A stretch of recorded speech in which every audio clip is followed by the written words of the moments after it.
Welcome back to section 3 of counseling techniques, and this is group counseling. So just to start with some of the benefits of group counseling as opposed to individual counseling is, first of all, that it allows the client an opportunity to kind of sit back and relax and just observe at first what's going on in the group. It's not as directly engaging at first.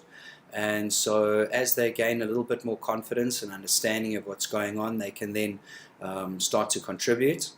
Secondly, it also helps the client to see that they're not alone. As they hear other people in the group share about their problems and behaviors, they will find that theirs are not unique, which can give them a sense of hope and that they are, or that it is possible for them to be able to deal with their problems. And then lastly, it also helps to recreate some of the situations that clients might face outside of the group and to deal with them in a group scenario, like confrontations with other members or personal issues with other members, and learning how to deal with those appropriately so that as they become accustomed to that, they can then start to try and translate those experiences into real life scenarios outside of the group. So we're going to cover a couple of sections in here. The first will be the different types of groups. After that, we're going to discuss the therapeutic strategies in early treatment as elaborated by Irvin Yalom. And then we will move on to group leadership, the concepts and techniques, as well as essential qualities of an effective group leader.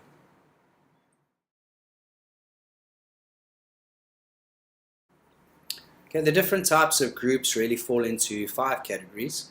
And these groups can either be led by a counselor or counselors, or can be interactive, in which a counselor will play the role of a mediator or facilitator. The first of these is a psychoeducational group, and this is an education-based group where we try to educate clients about addiction or recovery, and these can be in the form of a lecture, workshops, or audio and visual recordings like educational documentaries, videos, or audio lectures and shares. Skills development groups, which hone the skills necessary to break free from addiction. So learning to cope with stressful situations, skills that can help us to cope and deal with life on life's terms and the kind of situations that we can encounter and deal with properly so that we don't end up using.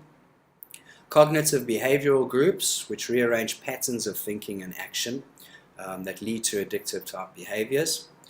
Support groups, which comprise a forum where members can debunk each other's excuses and support constructive change. We sometimes refer to these as a concern group, where members can confront each other in a helpful atmosphere and help each other to see the truth and break through the denial of their addiction. Interpersonal process group enables clients to recreate their pasts in the here and now group and then rethink relational and other life problems that they have previously fled by the means of using addictive substances. Therapeutic strategies in early treatment are the kind of things we want to see unfolding in our group therapy. And in 1975, Irvin Yalom elaborated on some of his earlier work, outlining 10 therapeutic factors that contribute to healing as group therapy unfolds. The first of these is instilling hope. And this is quite effective in group counseling and especially in some kind of therapeutic community, because older members who have had a little bit more experience and are making some progress in dealing with their addiction and some of the problems that arise in recovery become an example to the newer members and then support newer members into making their own changes and developments in their recoveries. This helps the clients to stay motivated and want to remain in the therapy process. Universality, as we touched on a little before, is really about breaking through the addict's perception that they are special and different and their problems are unique. By sitting in a group and hearing other people share about similar problems and issues, the addict starts to realize that actually a lot of what they've experienced are really just symptoms of addiction that are experienced by most addicts, and that dealing with these situations is not unachievable, as they are seeing other members of the group already making some kind of progress and inroads into those thoughts and behaviors, and it instills in them again a sense of hope. Imparting information, as used in psychoeducational groups, is where the group leader sheds light on the nature of addiction via direct instruction. Altruism, which is where group members gain a higher level of self-esteem or self-worth by helping other group members to achieve recovery. And a good example of this is 12-step fellowships, who have a primary purpose, which is to help other addicts to achieve recovery. And this helps to create a feeling of belonging and usefulness and purpose within the group, and as well as giving a spiritual benefit by being of service to others.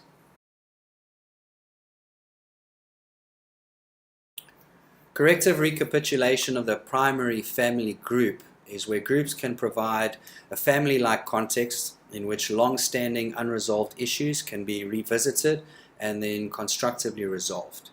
As we've discussed before, one of the benefits of being in a group is that the group will have many different members from different walks of life and backgrounds and different personality types.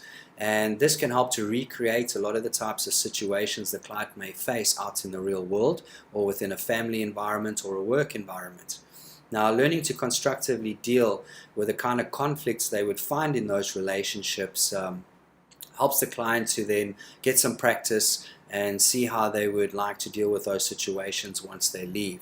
So in the family kind of context, you might find that certain group members have the same kind of personalities or traits of some of the family members. And there's almost a sort of transference that happens here, where the client can then, after finding they act similarly towards those kind of roles, learn how to deal with them more appropriately and more constructively. Okay, developing socializing techniques, which is a skills development type of group. This is where groups can give feedback, and others' impressions will reveal how the client's ineffective social habits might undermine relationships.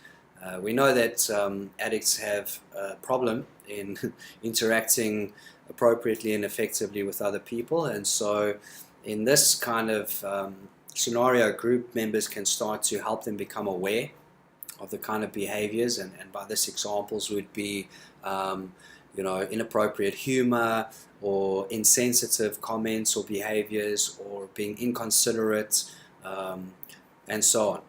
So by bringing this firstly to their attention, clients can become aware of these behaviors and then gradually start to work on them and work on using skills that help them to establish more productive and comfortable and decent, appropriate relationships with others.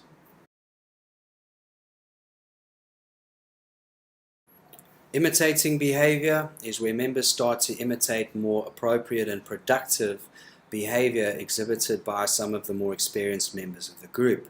So this is similar to role modeling, where older group members are starting to show more effective and appropriate ways of dealing with problems by acknowledging their behaviors, or making amends for certain behaviors, or starting to take more responsibility.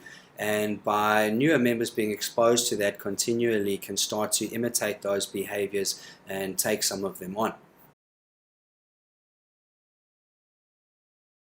Interpersonal learning is where groups help to correct distorted perceptions of a belief or events, maybe behaviors or even others. So let's take an example where you're in a one-on-one counseling session with a client, and you are challenging one of their what seems to be an irrational belief. Now, just being the two of you, that could get into a back and forth debate over who's right and who's wrong. Whereas if you're in a group scenario, and this would be an example of a support group or a concern group, and you're challenging the client about this belief, and then let's say the counselor then asks the group what they think, and then many of the members of the group are backing up what the counselor is saying and agreeing and feeling that they see it too. This then presents a much stronger case as well as the client would be more inclined to listen to many people giving them the same piece of information as opposed to just one. Next is that groups need to be cohesive, and by that we mean we need to create a safe holding environment in which members can share honestly and openly with one another. So there needs to be a level of mutual trust and respect between participants of the group, and sometimes it might be necessary to exclude or limit participation by some members if they're not willing to respect other group members, and we do this in order to protect the integrity of the group and its other members.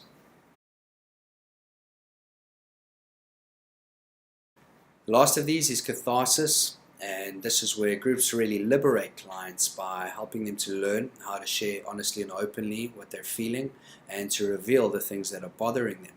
Because addicts are pretty much like islands. They find it extremely difficult to open up and spend most of their lives protecting what was really going on for them. So it's quite a liberating feeling to share these things openly in a group, little by little, and discover that the world is not going to fall apart and that it really is okay to expose these things, and this will hopefully enable them to do so more and more as they move through the therapeutic process.